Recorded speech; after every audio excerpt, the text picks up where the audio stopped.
What's up, everyone? I hope you're doing well today. This is Raphael Garcia here with Schwan here for episode 151 of the MMA Ratings Podcast. How you doing today, sir? Let everybody know what you are up to in the Humes household.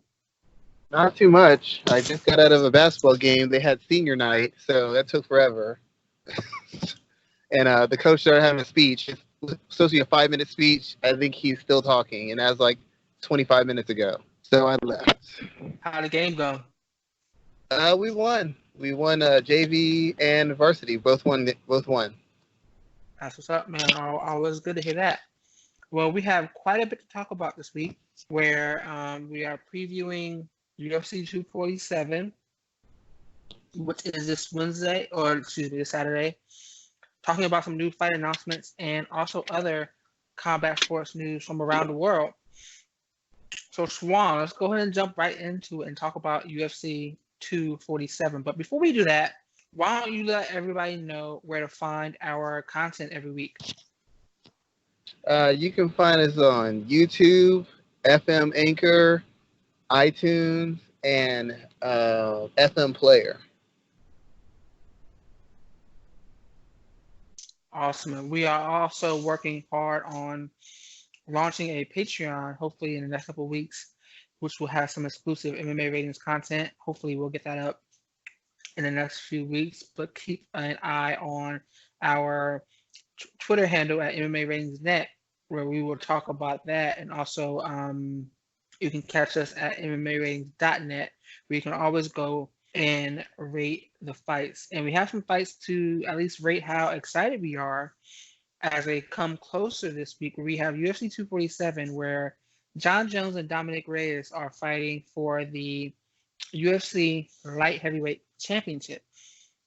And this is an important fight for a number of different reasons. Obviously, you have Jon Jones at 25-1, facing off against the undefeated Reyes at 12-0. So that's probably that fight right there deserves a preview all in itself. I have a bunch of different questions written down to talk to you about this, Schwan, but let's start from the very top.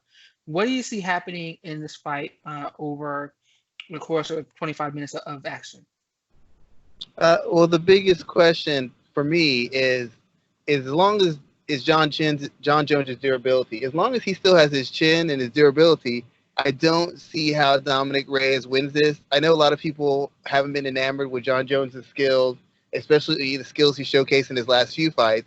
But the one thing you can't avoid is the fact that no matter how much he's been hit or how clean he's been hit or how big a hitter he's been hit by, he's found some way to navigate through that and take over the fight.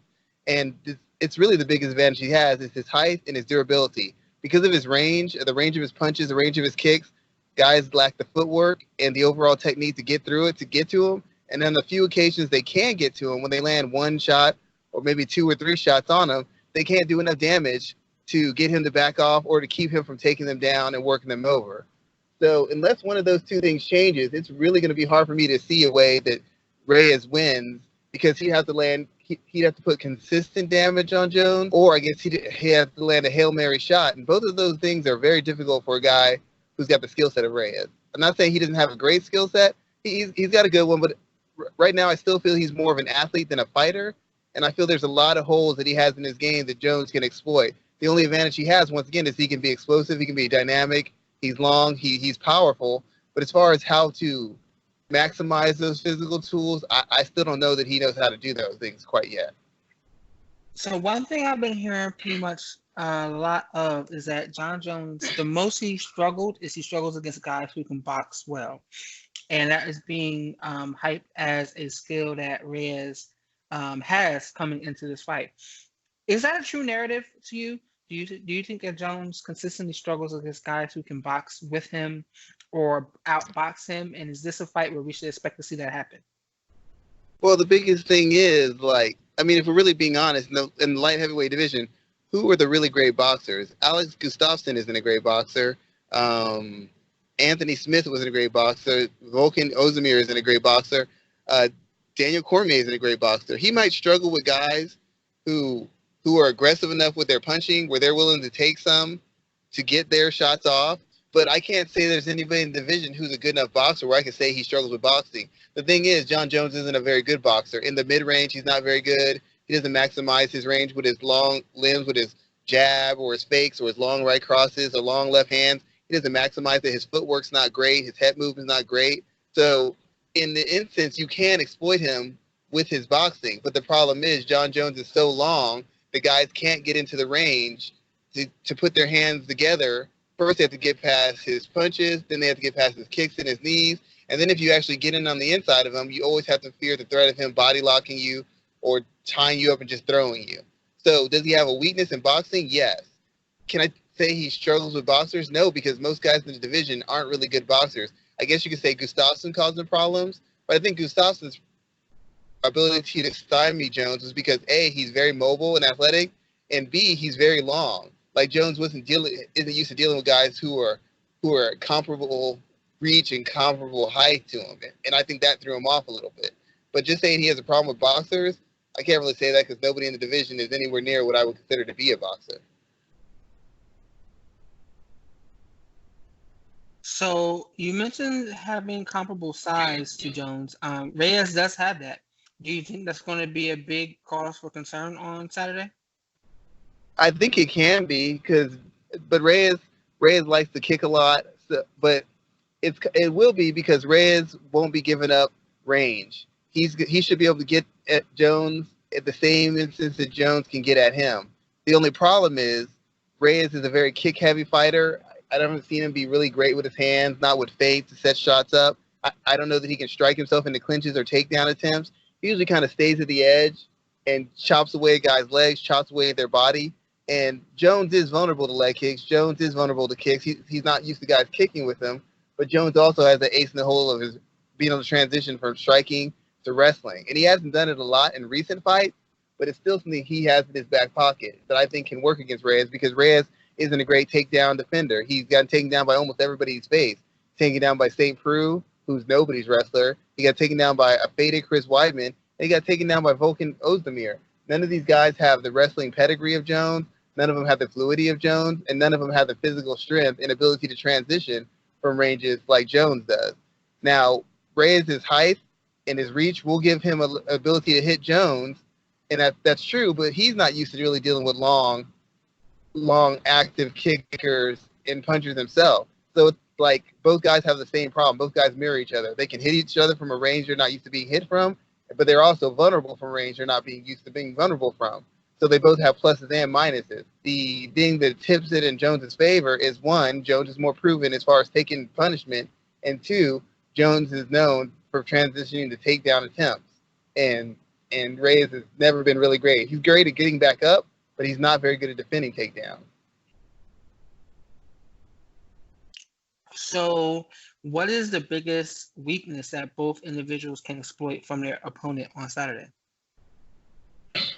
For Reyes, it's the fact that Jones doesn't really have a mid-range game. He doesn't really have a defensive game. His whole game is built off him framing up, sticking out his limbs, throwing out long strikes to chop you up or punish you or keep you from closing distance in him.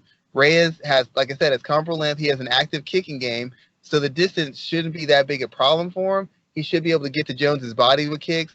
He should be able to get to Jones's legs with kicks. He might even be able to kick him in the head. The problem is he going to be comfortable and willing to open up offensively with his kicks and risk being taken down or risk getting put in the clinch or risk getting put up against the cage? Because it's one thing to get back up against Ovince St. Preux. It's another thing to get back up against Volkan Ozdemir. It's another thing to get back up from Jon Jones, who may have time, in recent times has struggled getting guys to the ground, but when he has gotten guys to the ground, he has submitted them, he's punished them, either punished them and submitted them. He looked at Anthony Smith. Once he finally got him down, he worked him over. When he got Alex Gustafsson down, he just finished him. So from that regard, Jones has targets that should be vulnerable to Reyes' athleticism, like I said, his body and his legs. But the question is, will Reyes take those chances? Is he confident enough in his counter grappling, defensive grappling, and defensive wrestling that he's going to be able to take advantage of those things? Plus, you have to think about the fact that even if he's defending Jones's takedowns, is his cardio going to hold up long enough that he can still be an offensive threat with his kicks, his straight left, his body kicks, and his leg kicks? For Jones, Reyes isn't really great defensively. If you pressure him, you can get to him. His defense is predicated on him being long and him being athletic. So you can get to him on the feet. But once again, the glaring hole he's had is guys have been able to get their hands on him and get takedowns.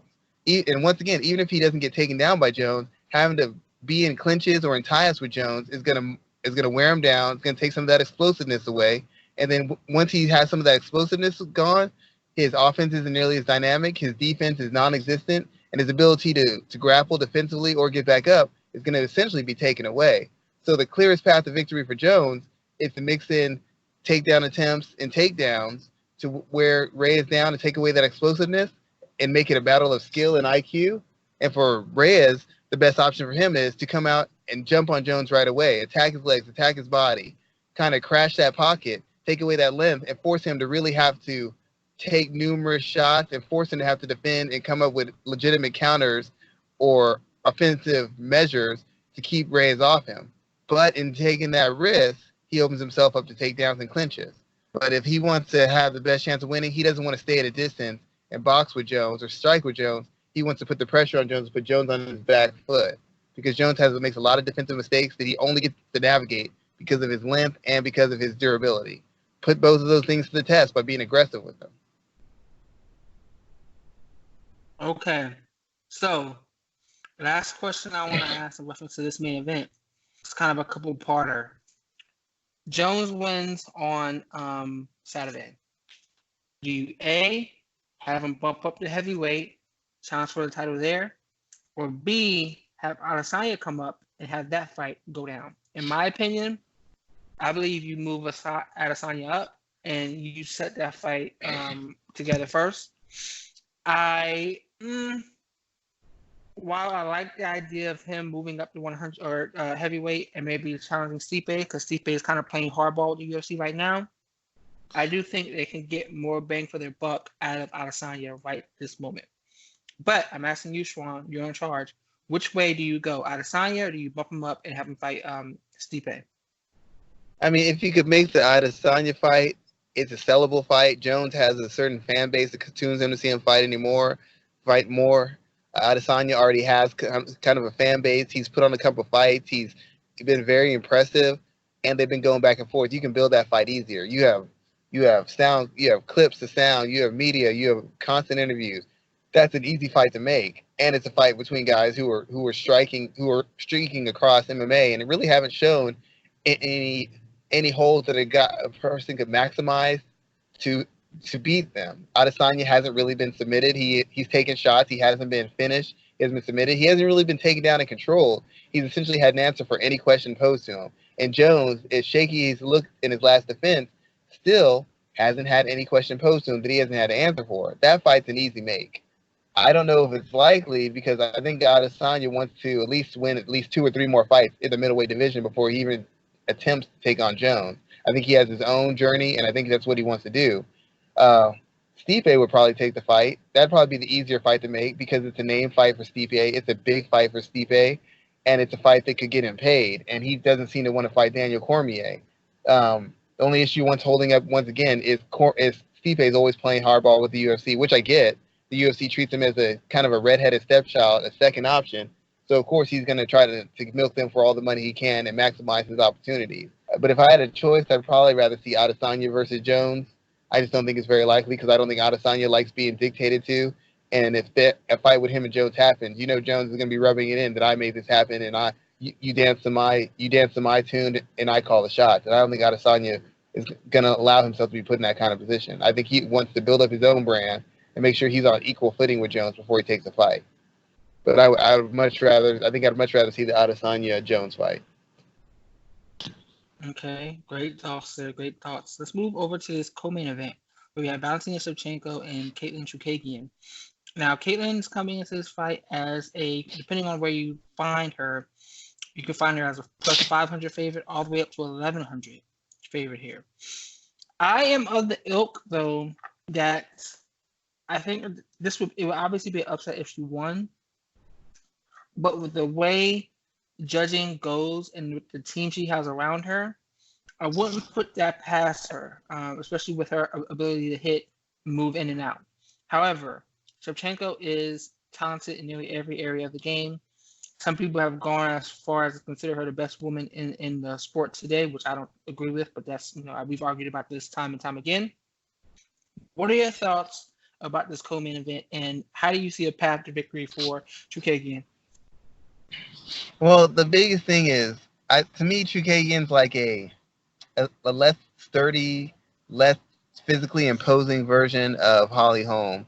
They both have generally kick-heavy offenses. Neither one is great with their hands. Neither one is particularly accurate. They fight at a high pace, and a lot of what they do is predicated on their movement and their athleticism and their cardio. This is kind of an uphill battle for Chookagian, just because of what I mentioned before. Chookagian is not a bad striker. She's a good striker. But the fact is she hasn't been terribly accurate, and even when she lands, she's not known as a punishing fighter or a fighter who can break people down with her power. I've never really seen her break anybody down or really back somebody up. She kind of chopped up Amanda Davis a little bit, but I don't really feel she was ever close to stopping Amanda Davis. And the problem for Chookagian in this is Valentina Shevchenko is a better athlete, a bigger, stronger athlete, more durable, and she's a world-class counterpuncher. If your thing is throwing volume, then you're pretty much serving yourself up to be countered. The question is, does Chookagian have the durability and does she have the grit to really try to drown Valentina in volume? You can do that. Valentina likes to hang on for the perfect shot. Valentina likes to land the right shot, the clean shot, the shot that kind of doesn't open her up for punishment. It doesn't allow her to be trapped or allow her to get overwhelmed.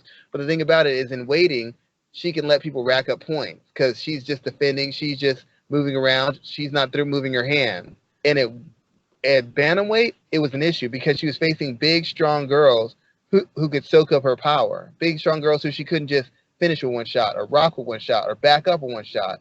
But at flyweight, it's a little bit different.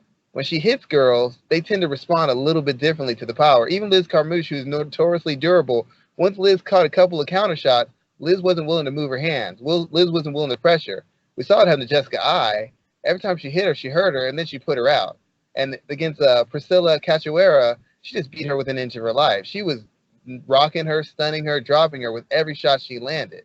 So at this weight class, her power seems to be more impactful, which is enhanced by the fact that she's so accurate. So that's the danger that Chookagian puts herself at risk in, because for her to be effective, she has to put on pressure. She has to throw a lot of volume. And when you throw a lot of volume, you're serving yourself up for counters. As I said before, her best option to me is to really push her pace and transition between striking and grappling to see if she can outpace Valentina and maybe get her fighting at a higher pace and throwing at a higher volume, which will affect her accuracy, her conditioning, and her ability to really set down on the power shot. Or she can just really bite down, accept the fact she's going to get countered a lot, and try to literally drown Valentina in volume. Like land, for every clean shot Valentina lands, she tries to land 6, 7, 8, 9 glancing shots where she just piles on the numbers. But in doing so, you're opening yourself up for a clean counter for a girl who isn't a knockout artist at bantamweight, but at flyweight, Valentina is a punishing fighter. And I don't know that Chookagian can stand up to the power if she's taking 1, 2, 3, 4, 5, 6 clean shots around. I don't know that she can stand up to it. And I don't know that she can maintain that volume once she's been rocked. So my best option would be for her to either force a high-paced fight where you're transitioning through the ranges from grappling to wrestling to striking to wrestling to grappling, or for her to literally, I'm just going to stick and move and try to out-volume her and just out-volume her and just bury her in volume. For every 3 shots she throws, I'm going to throw 15 and hope that I can fool the judges into thinking that my volume is doing more damage and force her to be defensive to where she's not moving her hand. So even if she lands a clean counter or two, all the judges are going to see the fact that I threw 15 shots after that, threw 15 shots before it, and she's not throwing half as many shots as me. So maybe they'll assume that I'm taking control of the fight. Those are the 2 best options I have for her. But that's not considering the fact that Valentina is very good at transitioning herself and has been, at least in this division, has been getting takedowns left and right and punishing girls when she's got them. Yeah, the only person she has not taken down was Amanda Nunes in the second fight. She took her down once in the first, but she never, other in that second fight at UFC, what was that, 215, I think. That's the only other time That's the only time she has not gotten a takedown in a UFC fight. Let me ask you this. What about the Go ahead. comparisons of Chookagian being a similar fighter to Frankie Edgar? Is that true or not? I can see them. I can see them making that comment, and the fact that she moves a lot, she throws a lot of volume, she circles, she comes in with these big flurries. She's a better kicker than Frankie. She's a more varied kicker than Frankie. And the issue is she's not as good a wrestler. Like, she's used takedowns before, but I don't know that her takedowns or her distance management is good enough where her takedowns will be as clean or as powerful as Frankie. There's a certain amount of strength that he has from being a lifelong wrestler that Chookagian's not going to have. I don't know that Chookagian gets her hands on somebody like Valentina Shevchenko and just has her way with her. Shevchenko was able to defend takedowns and hang in the clinch with Amanda Nunes. Are you telling me that Chookagian, in the 2 or 3 years she's been in this division, has become that much better a wrestler? I'm not saying it's impossible. It's just not very likely. And when you're dealing with somebody that much bigger, that much stronger than you, and that much better an athlete, even if their wrestling isn't quite on par, the fact of the matter is athleticism, size, and strength, when you have a noticeable advantage over somebody, can be enough for you to work out a takedown, for you to get your own takedowns, or for you to get right back up if a takedown is given to you. So I can see the comparisons a little bit, but in the biggest spots that I think they're comparable in, they don't play to her favor. Frankie, as good as he's been known as defensively, he's really only been a good defensive fighter the past 3 to 4 years. Prior to that, he got hit a lot. And Chookagian, when people are willing to bite down and attack her, have been able to hit her a lot. Friend of the show, Connor Rebush, helped come up with a game plan for one of her opponents. And even though that opponent lost that fight, that opponent did some serious work against Chookagian. And that opponent was not a world-class striker, not even a state-level striker. We're talking about world-class, at one point, one of the best strikers in her division, fighting Chookagian. And Chookagian makes a lot of mistakes, and she leaves a lot of openings. So does she have somewhat similar side of Frankie Edgar? Yes. But the thing is, they have 2 different points of emphasis. One is the wrestling, one is the striking. And if she had more of a wrestling game like Frankie, I might favor her to win the fight. But the fact of the matter is, the wrestling is a fallback. The grappling is a fallback. That's not her plan A. That's not her plan B. That's her plan C and D. And it's not a particularly strong strength of hers based on what I've seen as a fighter. So I don't think the comparison is there that much. I still think she's more of a Holly Holm, maybe a more offensively gifted Holly Holm. Less athletically gifted, more offensively gifted Holly Holm. Okay. All right. I understand your thoughts there. Let's switch the channel over to Shevchenko. And as many other experts are saying, let's say she picks up a win on Saturday and she looks dominant in her performance. What do we see from her next? Does she stay at 125 where there aren't really a laundry list of contenders? Or does she move up for a super fight option? You know, she could necessarily go back up and try to fight Amanda Nunes again, or she can welcome in potentially Weili Zhang if she keeps her title. What would you recommend Valentina do in her next bout? Well, it's not that there's not challengers for her. There are challengers. It's just based on their skill sets and based on their physical tools and based on the opposition they face, her opponents don't seem very daunting. They're nothing for you to get excited about because we know these girls can't hang with her on the feet. We know they're not good enough athletes to hang with her. And even the girls who are good at grappling, most of them aren't good enough wrestlers to put her in the spots that she doesn't want to be in. So there's lots of opponents for her. They're just not a lot of appealing or interesting or particularly competitive opponents based off what we've seen from everybody. And that includes Chookagian. As much as I like her and I still think she has avenues to win this fight, that loss to Jessica Eye, it's something you can't get out of your mind, especially when you look to see what Valentina did to Jessica Eye right after.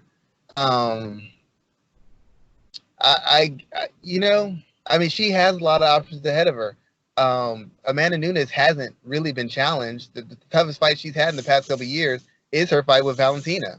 So Valentina can always say, I've given her the toughest fight in 2 fights. So that's an option to move back up to see if she can challenge. And I think that's something she wants to do. I think that's something she really wants to do. And if her sister was closer to a title shot in this division, I think she'd already be considering doing it. The other option of having a fighter move up, I don't know if that's financially rewarding enough for her to take that fight. I mean, it'd be a super fight because they're 2 highly skilled, highly effective fighters. But as far as the money and as far as the interest, that's not a super fight. I mean, it's really not. It's really not. It's not at all. And in that lower division, there's plenty of girls I feel who could give her a tough enough fight or an interesting enough fight where she shouldn't be jumping divisions this soon. I'd like to see her make another 2 or 3 defenses minimum before she challenges Valentina. And I can see Valentina making another 2 or 3 defenses because she wants to be active. I like to see either one of them make 2 or 3 more defenses before they fight each other to really assert themselves in their division as strong defending champion. Because financially, that fight's not a super fight. That's not a fight that's going to bring the casuals in. That's not going to make a lot of money. It's just going to be a highly contested fight between 2 skilled fighters. And if that's the case, why don't you just have her move up a weight class instead of holding up the flyweight title so she can fight, holding up the strawweight title so that she can fight Valentina. Just let the title go, move up, take your title shot. If you don't win it, go back down, and then we'll start all over again. I'm really kind of getting tired of the super fights because nothing really comes of it, and usually 2 divisions are put in limbo as a result. I can agree with that. I wouldn't want to see 2 divisions put in limbo, as you just said. There's a lot of opportunity in both groups. I think women's strawweight is one of my favorite divisions in the sport right now, within the UFC at least. So I would not want to see that occur as well. The last question I wanted to ask about this co-main event here is this enough of a co-main event to get people excited about this? Why haven't we haven't really heard much about UFC 247 as a whole, but I think we specifically haven't heard a lot about this co-main event. Why do you think that is? Well, I mean, first of all, the card has a bunch of fights that aren't really important or aren't really dynamic.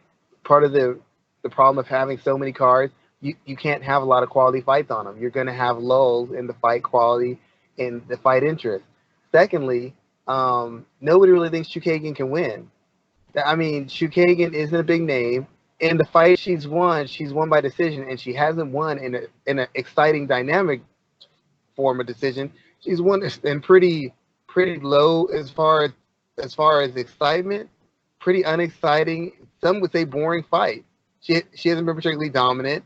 She lost to Jessica Eye a couple fights before, and Jessica Eye got roasted by Valentina. So a lot of people don't have any interest in this because Chookagian doesn't have a fan base, and Chookagian hasn't shown anything that says that she could beat Valentina Shevchenko. I mean, she just hasn't. She hasn't shown the power. She hasn't shown the wrestling or the grappling. She hasn't even shown the kickboxing. It just seems like a painfully one-sided match. Now, as we stated earlier, there are ways for her to win, but those ways are so risky, and those ways play into Valentina's strength so much that it's hard to get up for a fight that you know that the outcome is going to be. Secondly, Valentina's last fight against Carmouche, that was boring. It wasn't so much Valentina's fault, but she played a part because she didn't take any chances either. So they're both coming off of less than stellar previous performances, and neither one of them is particularly standout popular in the UFC. So that fight's not going to get a lot of attention. And I thought the UFC would have built a stronger card around it, just to kind of help push forward Valentina as a champion and help establish a fan base for her. But they didn't do her any favors with this card. The best thing they did was have Jon Jones fight over her. But Jon Jones is in a matchup that nobody thinks his opponent can win, which makes it even hard to sell him.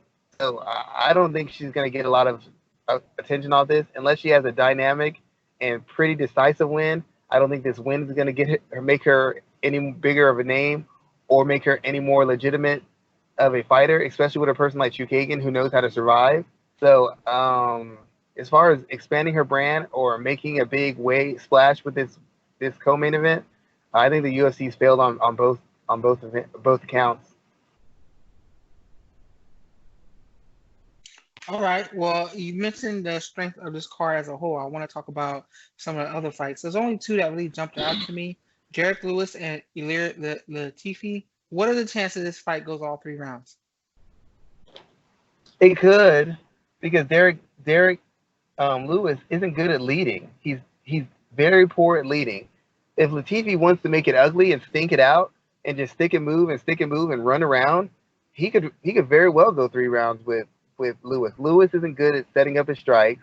Lewis isn't good at closing distance. That's why he does a lot of those jump kicks and that's why he throws loaded up bombs. He does that to get you to come in and counter him. And when you counter him, then he can take the shot long enough where he can land a big counter, or he can put you up against the cage with big leaping strikes where you're forced to strike at him and throw volume, and then he lands a counter on you.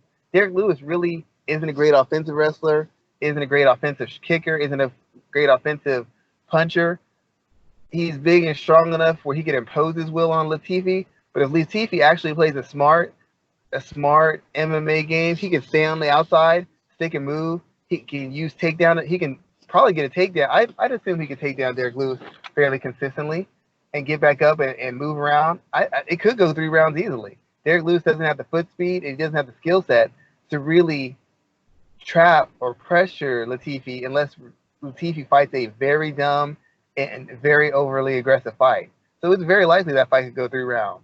I don't think it will because Lewis should land some big shots. I think Latifi's going to get a little overeager trying to get his offense off. But if it went 3 rounds and it wasn't an exciting 3 rounds, that would not shock me at all. I wouldn't be shocked in the least. So Lewis is sitting at number 6 in the rankings. Ilir Latifi isn't ranked at all because he's been struggling as of late. What is the value of this heavyweight fight for both men? This is a stay busy fight for Lewis. Hopefully he gets a big knockout and it kind of starts getting the machine moving again. He's got a big knockout. He said he's going to make some changes to his weight and his training. So if he looks dynamic, then the story it's a brand new black beast. He's in better shape. He's taking it more seriously. He's ready to make a serious run at the title. So you can sell that angle of it. But it's really a fight they're trying to give him with the guy who's got a name and a fight that is going to give him a chance to end it spectacularly and kind of showcase his power and make people fear and respect what he can do again. But Latifi, this is a chance to jumpstart his career.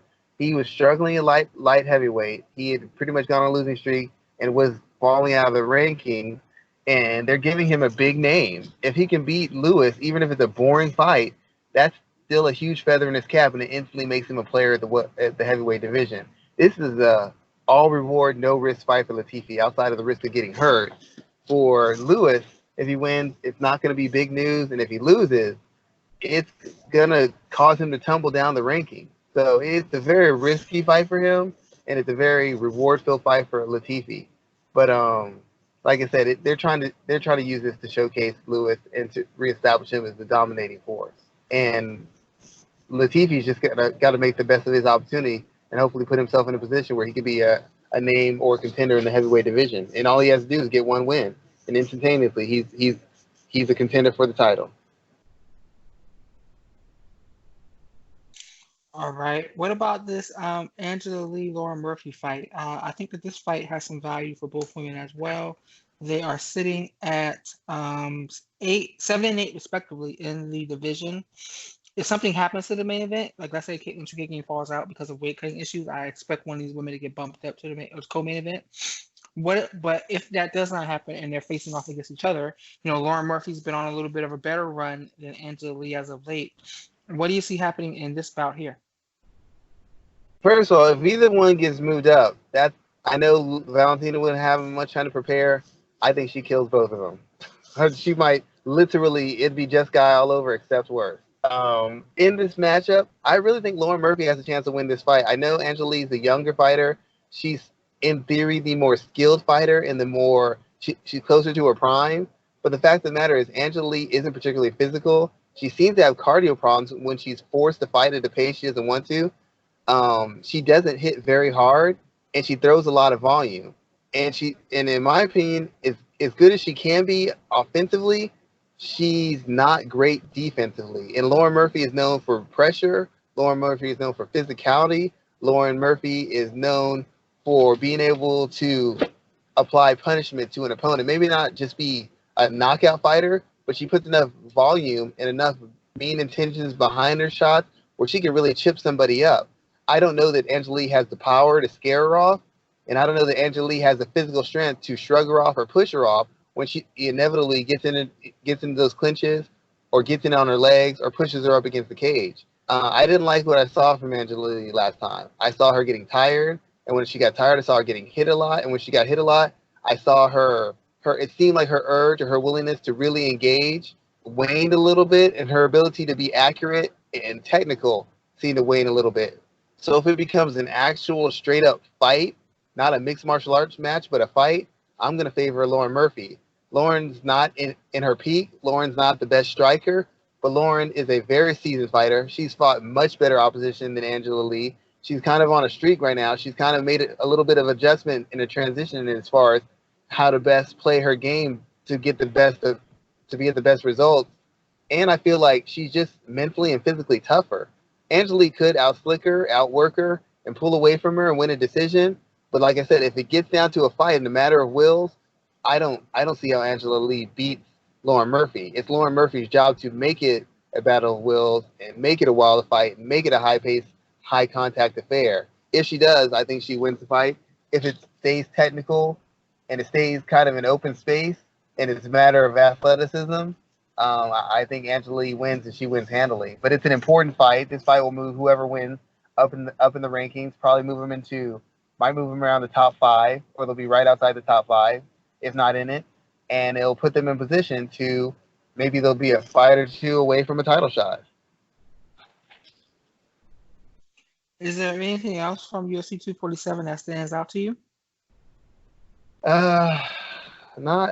Not really. I mean, let me double check this one more time, because I really wish they'd find a way to manage these cards a little bit better, or maybe make these fight nights a little less appealing, because they're missing out on a lot of opportunities to get guys on big stages where eyes can see them and they can build a fan base. And these fight night cards, they don't do it for me, and they don't draw enough fans where guys can build up fan bases, or when they get in the positions that guys like Reyes or guys like Chookagian or women like Chookagian get into, where they can maximize it because they have a fan base behind them. But no, there's not really a lot I'd want to discuss about this card, to be honest.